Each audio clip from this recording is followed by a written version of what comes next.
You're watching BionicDance. Don't run on automatic, instead, please think. What is the role of faith given that we're saved by grace? Now, before answering that question, we need to define faith and grace.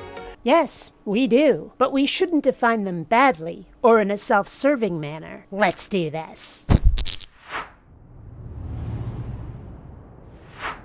Greetings, fellow space travelers. BionicDance here. Faith and grace. I covered these a bit in yesterday's video, but that guy was a rambling, unscripted snooze fest, and I had to look up those words for him. While I disagree with Reason Ministries a fair bit, at least they're more articulate.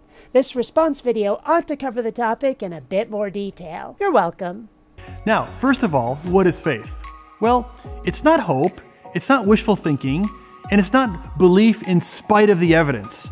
Rather, the biblical definition of faith is best characterized by the word trust. Trust in what, though? Why does it deserve trust? Did it earn trust? Or are you trusting blind, sight unseen? Belief, perhaps not in spite of the evidence, though that's certainly the case when you compare the Bible to reality, but at the very least in the face of an absence of evidence. You put your faith, your trust, in what you have good reason to believe is true.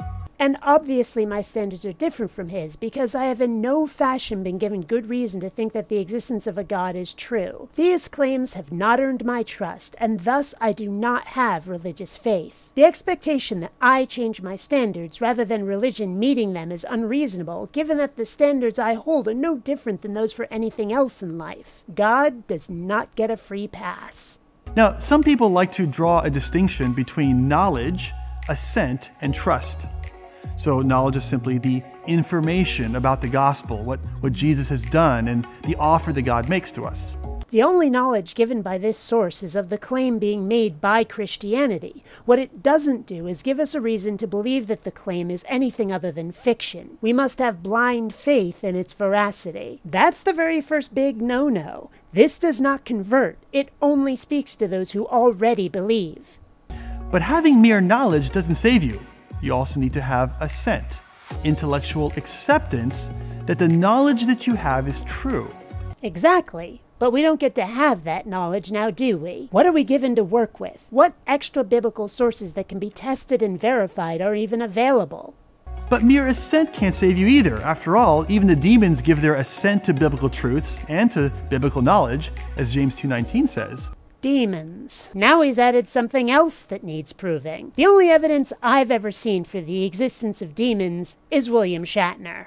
You need to put your trust in this knowledge, which you know to be true. And to give you an analogy, would be talking about an airplane, right? Knowledge is the understanding of what an airplane is and how it works. Assent is believing that it can safely carry you across the country.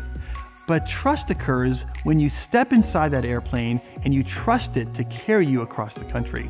This analogy actually shows why his position doesn't hold water. We don't just understand the principles of aerodynamics, the method by which planes fly. Anybody who is of a mind can test those principles. We can see planes flying, employing the posited theory of lift. Our trust in airplanes is earned by demonstration. By contrast, what we don't see is God giving press conferences, transmuting fermented grapes into blood, or raising people from the dead. Unlike flight, the existence of a God cannot be tested and verified. So what can possibly justify our trust in the existence of such a creature? Are we supposed to change our standards just for God? Because forget about it. That won't happen. Okay, so now what's grace? Well, in short, grace is unmerited favor. It's getting something you don't deserve. And in the context of the gospel, it's about God willing to give you a pardon for the crimes you've committed against him. So the God they haven't proved exists has decided we're not worthy of the forgiveness he's going to give us anyway, as long as we put our trust in him without proof of his existence. By any objective outside examination, that's going to be a bit of a head-scratcher. You see, you deserve to be punished, okay? But instead, God gives you grace. He gives you the chance to go free. Now, you don't deserve that, and you didn't do anything to earn it either. In fact, quite the contrary, what you've earned is the punishment of death. So wait, saying you're sorry isn't enough. Being genuinely contrite, perhaps even making amends, isn't enough. We deserve to die. But apparently grace is supposed to save us from death. So why aren't there tons of immortal people strolling around all day? And why hasn't he mentioned hell? Or is this one of those things where death means hell, and it's only going to heaven that's eternal life? Even though hell is supposed to be eternal torture, which means you're still conscious, so it's remarkably like the eternal life in heaven, isn't it? Can he do better than this and isn't? Or is this the very best Christianity has to offer? Now that we understand our terms, Paul tells us in Ephesians 2 that it is by grace that you have been saved through faith. So notice both of our terms are there. We are saved by God's unmerited favor, but it's through our act of faith, it's through our trusting God that we receive his free gift. So grace is entirely God's work. It's his part. Faith is our part. It's what we do. What we do is pay the price of admission. Blind faith is our fee to get into a heaven we're not allowed to know exists by the grace of a similarly obscured God. And the same is being demanded of us by other religions that are just as unverifiable, each telling us to buy their product or else. And yet none of them can quite seem to understand our reluctance to give them our logical nest egg. I'd say that we've incurred a financial debt we cannot pay back. Now, God has the means to pay it, and he's willing to give it as a free gift to us. That's God's grace. Our faith is when we consent to use someone else's money to pay our debt. That's why it's called amazing grace.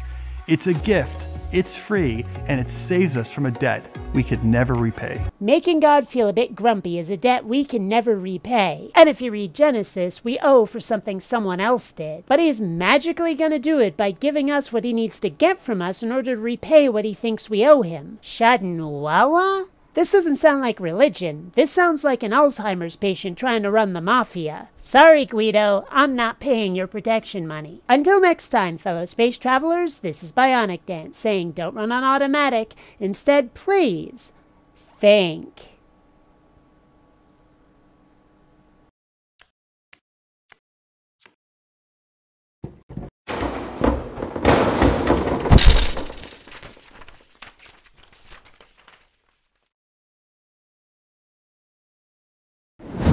Hey, this is a nice computer you got over here.